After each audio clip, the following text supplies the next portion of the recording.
feel nauseous, believe me. Never had a lot of shit come easy. Had to work hard, struggle just to be me. Had to rise up just so they could see me. Did what I had to do just to feed me, and what was left over I put towards my dreaming.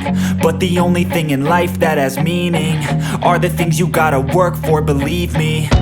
Take into your hands a plan, your own hands can land your own brand. And damn, I feel like no one takes accountability. They want the credibility, convincingly unwilling to put in the fucking hours it takes to get some power. Don't be fucking sour, take a cold shower. Scream until you're louder, work until you're prouder. And fuck all the doubters, they're just fucking downers.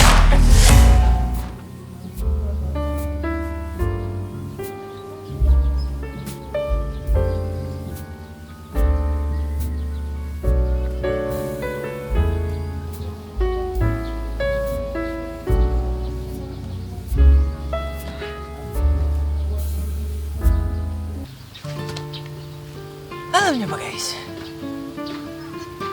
1, 2, 3. Alam nyo ba guys? Ginawan ko si Flash ng engine cover niya. Kasi tumatalsik siya sa makina sa tuwing umuulan. At hindi lang sa makina, tumatalsik rin siya sa pantalon kong suot. At alam nyo naman, pag pumapasok tayo sa trabaho, hindi naman natin gustong manumihan yung ating pantalon. Kaya gumawa ko ng DIY na engine cover.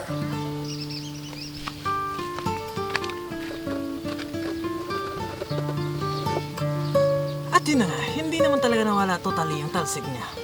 Pero kung noon matalsik siya, ngayon, mga 10% na lang.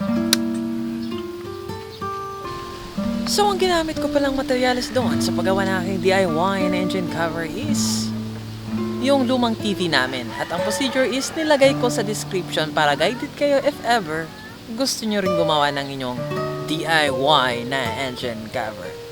So ayan guys, if nakatulong to sa inyong video na ito, please leave a like and don't forget to subscribe.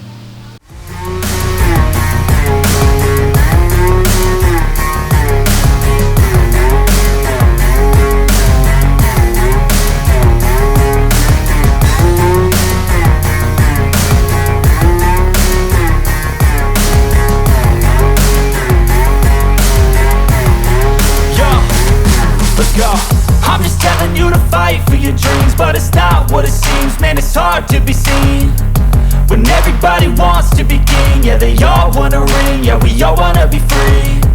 So show me what you got, what you bring.